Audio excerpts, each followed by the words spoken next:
Hey guys, my name is Emma and welcome back to my channel. Today I'm doing my April wrap-up, which also doubles as my OWLS Magical Readathon wrap-up. There were 12 prompts in total and I did manage to actually get to all 12. So I am fully qualified. I did all the subjects. I did not think it was going to happen. I am very excited about this fact. I did pick some particularly short books to pull this bad boy off, but I've done it, which means that I am well on my way to becoming a curse breaker. I only actually needed 6 qualifications for that one. I will link my TBR video down below if all of this sounds like total gibberish, but don't worry too much. I'm not going to focus on the OWLS a crazy amount right now. It is going to be a fairly standard wrap up. Some of you may also notice as the video progresses that I do indeed have my wrist brace on today. I don't think this has ever actually appeared in a video. I have low-level joint problems in general, mainly in my wrists, elbows, knees and ankles. It's like a weird version of head, shoulders, knees and toes. And my right wrist is just giving me a bit of jip, so it does have support on. Don't stress about it guys, don't worry, it's no big deal. I just thought I'd mention it in case regulars were like, what the hell has she got on her wrist? So because I completed all 12 OWLS examinations, what I'm actually going to do is I'm just going to go down them in alphabetical order. So here's my lovely spread again, as always, so that you can see, and as you can see everything is ticked, so I'm just going to go down the list as such. So the first examination on my list was Ancient Runes, which the prompt for this one was to read a book that was a retelling, and for that I read the short story collection A Wild Swan and Other Tales by Michael Cunningham. This was actually one of the most disappointing reads of the month, so we'll get it out of the way nice and quickly. I think I gave this only 2 stars, maybe 3. This is the kind of book that probably would have been good in around the kind of 90s, and it just feels very flat nowadays. The ideas that it was playing around with are fairly tired, the tropes are fairly well known and fairly played out, and honestly it read as quite sexist in places. It didn't vibe with me, it really didn't vibe with me at all. The next exam was Arithmetic, which the prompt for that was read a book with more than one author, and this was one that I did indeed. Oh, I needed Ancient Runes. Ancient Runes and Arithmetic were both ones that I needed for my Curse Breaker qualification, so these are ones that I was always planning on getting to. For Arithmetic, I read Monstress Volume 1 by a whole host of people because it is a graphic novel. So yeah, again, not the best read in the world. There were some fairly disappointing reads this month. It hasn't been the best reading month. I'm gonna spoiler everything now and just say it's not been great, guys. I did not enjoy this anywhere near as much as I was hoping I would. BookTube kind of raves a bit about this. I swear anybody who has any vague interest in sci-fi, fantasy and graphic novels has been picking this bad boy up. I'm not going to continue with the series. I find world building very difficult in graphic novels because you don't have the like classic narration format. You have to put everything very clunkily in dialogue as expositions, or those kind of little box texts. This was playing around with so many different things at once. There's a slave girl who's missing an arm, there's some kind of demon creature, people are part animal, there was a war, there's like a faction of witch type people. Like there was just so many different things happening that I don't feel like I really got most of it. Also, there was a fair amount of grotesque stuff at the beginning. The artwork does go for it fairly intensely. There's some really intense subject matter about like eating people and all sorts of stuff like that, and kind of slave trade, and generally it wasn't my jam. Like I find I need graphic novels that are a little bit more relaxed, because I just don't think world building works very well to that level of kind of degree of elaborateness. Is that even a word? We're going to roll with it. Elaborateness that this one was particularly going for. Then we have the prompt for Astronomy, which was a book with star in the title, and for this I read Stardust by Neil Gaiman. I read it on my e-reader. Yay for ebooks. So I again not crazy impressed with this one. There's a lot of 3 stars in this particular wrap up, guys. Just a lot of 3 stars. Neil Gaiman, I read Coraline last month and enjoyed it, you know, enough, and same with Stardust. I enjoyed the reading experience, but it was nothing special to write home about. You know, Neil Gaiman clearly is a good writer. He has a strong grasp of his craft. His style really reminds me of people like Terry Pratchett and Tom Holt, where you have that kind of slightly absurdist fantasy, where a lot of the a lot of things exist almost like to be part of the joke and part of the like funny twist and a little bit of the haha I see what you did there, very clever. I think the actual plot of Stardust is a bit thin on the ground, and the characterization is very upfront, and it feels a lot more like there's a lot of telling, not showing in his work. And I had this issue with American Gods as well. I never actually finished that one. I find this with the few Terry Pratchett's that I've read, is that actually once we get about 2/3 of the way through the book, once I've kind of got a handle on your world and what the kind of quirky bits of it are, I don't really care about the characters, and I don't really care about the plot, because I don't think that they've invested enough time in that. This doesn't mean I'm never going to read a Neil Gaiman ever again. I think that he has a time and place, and when I'm looking for that kind of quirky, fun book that's quite light-hearted, I will definitely pick up more of his. I'm keen to read Good Omens, but he's not anything special to write home about for me. I'm not going to become a firm, like, he's not a firm favourite of mine. I'm not going to become an avid fan. He just misses the mark in some way. It feels very Panto-esque with his writing. Does that make any sense? Like, it just feels like there's constantly kind of, oh, he's behind you, oh, did you see what I did there, with everything that he does, and I don't really like that. It feels very, I'm aware that I'm reading a book when I'm reading his books. Does that make any sense? Who knows? But yeah, basically that's the gist for Stardust. So for Care of Magical Creatures, it was read a book with a land animal on the cover, and that I read Animal Farm by George Orwell. We have lots of horses moving around. This is a modern classic. I'm sure we all know it. I don't really need to go into too much detail. What I will say is it is a classic for a reason. George Orwell is a very good writer. I found this when I read 1984 back in September last year as well, and basically I like his work. I think that a book this famous, and where the point to the book is what it's saying about society, I feel like we've kind of moved past that now, and the things that would have made it shocking at the time, because you now know the story, don't. I always think with books like this, I'd love to be able to like get in a time machine, go back in time and wipe my memory so I could read it alongside people when it first came out, because they are doing something so like revolutionary and interesting and like bold and making a statement, which really doesn't work when it's God knows how many years down the line and you know you study this thing for GCSE. It kind of it takes your punch away. Technically brilliant and very short, so if you haven't read Animal Farm, I think you should just absolutely smash this one out because it's wicked. My next exam that I passed was Charms, which for that one is just read a book that technically counts as adult, and for me that could be pretty much anything on this list because I really don't read much YA, and that is Once Upon a River by Diane Setterfield. Now this was the book of the month for me and Amy for part of our bibliotherapy sessions, book club type things, so there will be a full video coming out in way more detail about this book in particular with all the questions and all that jazz. What I will say again was this is a very disappointing read for me, probably the most disappointing of all of these because it was most hyped up for me. I think that it is technically gorgeous, the writing style is beautiful, the story is a dime a dozen, nothing special, and it took far too long to get there, and it was reveling too much in its gorgeousness. It was too self-aware of how pretty its writing was, and I'm not here for authors kind of grandiosing themselves, and I got bored about halfway through. I really struggled to sink into this one, so this wasn't particularly for me. Loads of people have been raving about this book. I think I am in a minority here. This just kind of rubbed me up the wrong way a little bit, and I was expecting way more from the story than what it actually was. So what I will say is if you are keen on sort of that very lush lyrical style of writing, then probably check this one out because you probably will like it. It just didn't really vibe with me.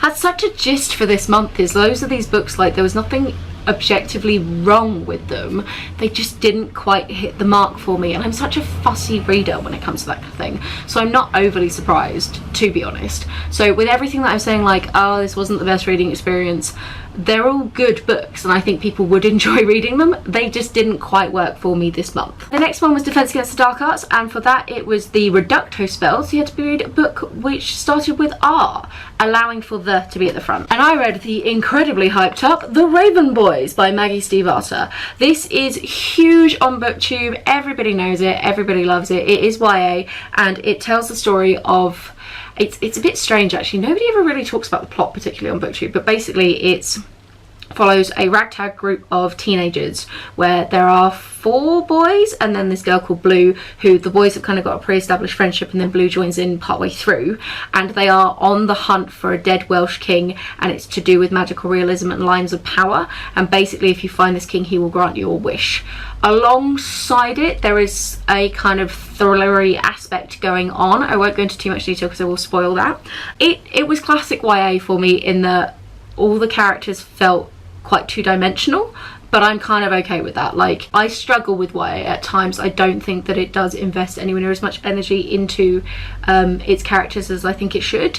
And at the beginning of this book I was a little bit grumpy because all the characters read like these sort of quirky, weird, interesting types who just weren't realistic. Like, it's not feasible that these people actually exist. They're too like interesting as teenagers, and like they just know too much that's not possible, and everyone's just like too cool to pull it off really. Like, nobody's like that as a teen, unless you are in Juno or a YA book basically. But having said that, I had a good time reading it. Again, this is what I mean, it's still a good book, good time reading it, good fun. It is book 1 out of 4, a quadology maybe, is that what we call that kind of thing?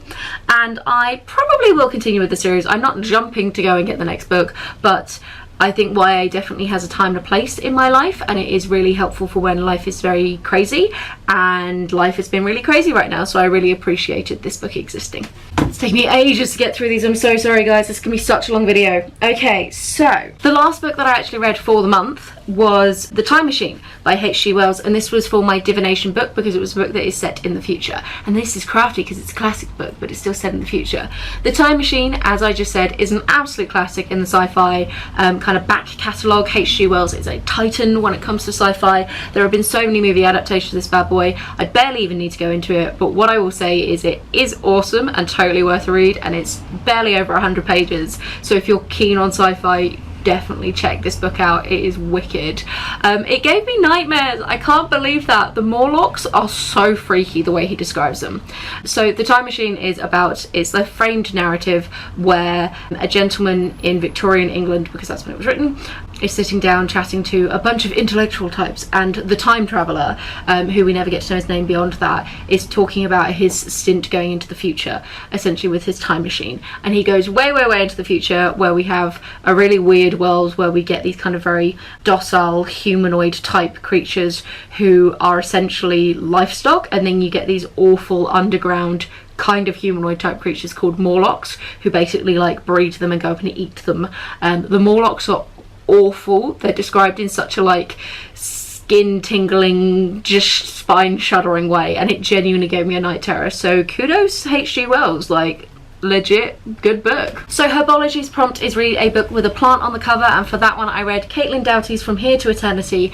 This is a non-fiction book that is looking at different death practices across the world. Caitlin Doughty is a mortician. She has a book called The Smoke Gets in Your Eyes, which is stories from her early days working in a crematorium in America, and she now has like a YouTube channel and her own mortuary. Basically advocates for natural death rather than, and like a natural funeral and natural burials, not natural death, you know what I mean, rather than embalming and lots of the heavily commercialized aspects of the funeral service currently.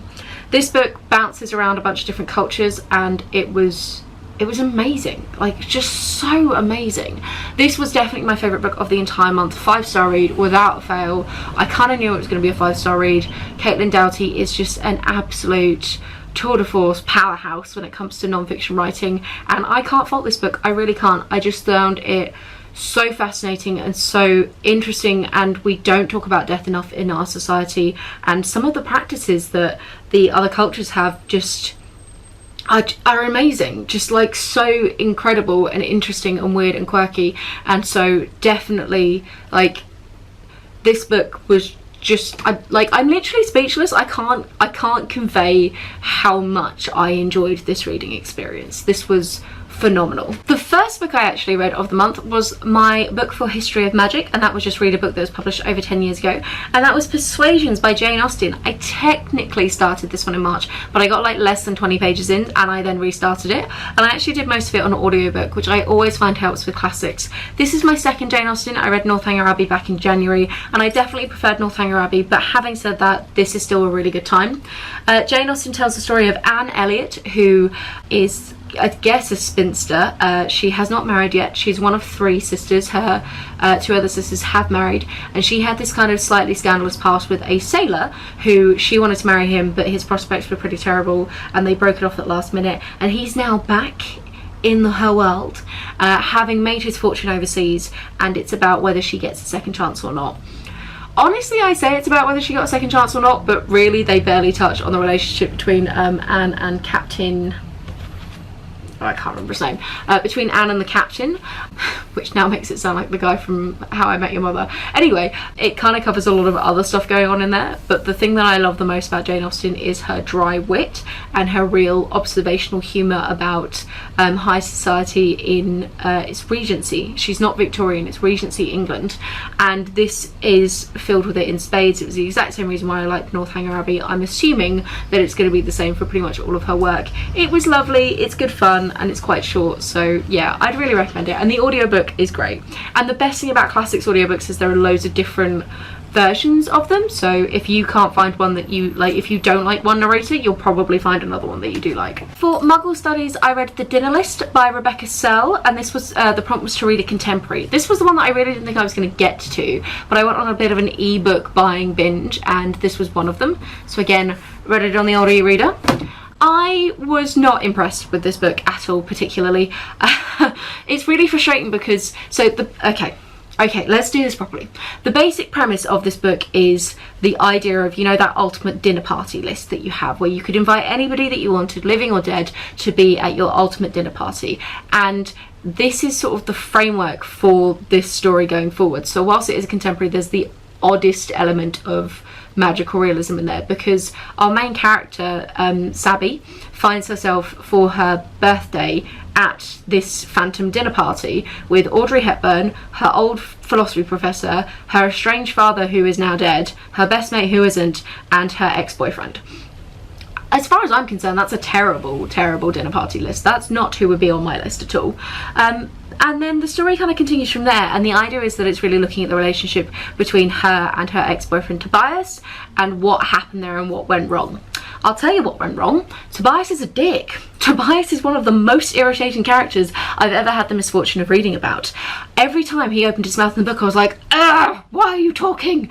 Tobias is one of those archetypal soft boy, artistic type who views like any form of making money from your art as capitalism and selling out, and God forbid he's a photographer, and God forbid he should do these commercial jobs, because he's just above that. And the two of them are the most annoying people on the planet together, and they seem to have this awful fairy tale view of the concept of love and relationships. And honestly, the best parts of this book were at the dinner party rather than all the flashbacks to their relationships, where essentially Audrey Hepburn, the professor, and her best mate were pretty much just shouting at these two about how stupid their view of love is. And it was just, yeah, totally infuriating. There was this whole weird subplot between her and her father and them trying to make amends as well, and I honestly just don't think this book really knew what it wanted to be. So for potions, the prompt is to put in the next ingredient, which means just read a sequel, and for that I read The Tropic of Serpents, a memoir by Lady Trent, which is book 2 from Marie Brennan in the Lady Trent series. This was again one of my favourites this month. This one and From Here to Eternity pretty much saved this reading month, because other than that it was a bit bleak on the ground and a lot of like, I guess that was fun kind of moments, whereas this one was great. Absolutely great. Like, I love Marie Brennan's writing style. I should probably tell you what the book's about. Stop going off on tangents today, Emma. So Lady Trent is the Lady Trent series is basically, I've described it before as like David Attenborough meets Victorian England meets dragons if David Attenborough were a woman. Like, what more do you really need to know about it? In the first book, it covers her first expedition out to try and study dragons, and she goes with her husband. In the second book, she's going out by herself, and it's really the making of her as a legitimate dragonologist and natural historian in this world, rather than just being like a tag-along assistant. There was a lot of politics in this book, which some people have criticised it for. I personally really enjoyed it. So it's not set in our world, it's set in kind of like a counterpart world, where a lot of the geography is similar, a lot of the politics are similar, but everybody has like different names for things, and I really enjoyed it. I thought it was great. I'm definitely looking forward to book 3. I've heard book 3 does get more into the dragons again, but I love seeing Lady Trent grow as a character and really come into her own, both as a scientist and a natural historian, as like an academic, but also coming into her own as somebody who is confident and willing to go for what she wants, and willing to stand up to men who basically were trying to shit on her, and I adored it. I thought it was wonderful. And then the final book, holy crap, sorry guys, it's been such a long wrap up this month, is Ethics in the Real World by Peter Singer. This is for my Transfiguration book because it has red on the cover. You can see there's some red here and some red here. This was another one that I technically started in March. I got like maybe 15 pages in and I just continued it through. For those of you who don't know, Peter Singer is a very big name in ethics and political philosophy in general. He is a very big advocate of what's called utilitarianism, which is where you are prioritizing like maximum utility for everybody, and it's really concerned about the utility here meaning like either happiness or satisfaction or good in some way. One of the big philosophical questions is, how do you define utility? And he is an advocate for animal rights, for veganism, he's very into giving and for charity. He's run a lot of different programs like Giving What We Can and things like that, and this is just a collection of his essays spanning back to kind of the early 2000s going forward about various different topics in politics and in the world. None of them were written specifically for this book. They are literally a compendium of ones that he's written for either newspapers or philosophical journals or as kind of a guest piece in various other locations. So because of that, some of the essays do cover the same kind of topics and there's a lot of crossover. I also think that Peter Singer is just generally better when given more space. He's an incredible philosopher who has some very strong arguments for lots of things and clearly can do the craft of building an argument very well, but he doesn't have the space in any of these essays to really go into that in proper detail. So there's a lot of kind of jumping from premise to conclusion without actually working through the steps. Also, some of them felt quite dated because they are dated. Like, you know, if you go back to the early 2000s, we're talking nearly, you know, at minimum 15 years ago, potentially nearly, it's coming up to nearly 20. So in that respect, there were some that we have moved on since then. What I did like about this though is Peter Singer is not afraid to actually embrace statistics and genuine evidence, which is something that many philosophers forget to do when writing about things. So it's always nice to see a philosopher referencing the real world and how it actually goes down. Also, he's just generally a good writer. Like, Peter Singer is very technically good, and I really did enjoy dipping my toe back into the world of philosophy and kind of pondering these ideas that I did study in more detail when I was at university. If you've never really looked at philosophy before and you're not too sure where to start and you're not interested in a lot of the hand-waving do we exist metaphysics-y side of things and you want some that are a little bit more practical, I would say that this is a brilliant book to go for, because ethics is definitely more of a hands-on subject that is genuinely concerned with the real world as we know it, and that's one that I think is a good gateway for philosophy for people who are more practically minded and don't like some of the less obviously useful topics that philosophy can cover. Let's be as diplomatic as we can about my old field of study, shall we? That was a long ass wrap up. Have a wonderful reading week and I'll chat to you soon. Bye guys.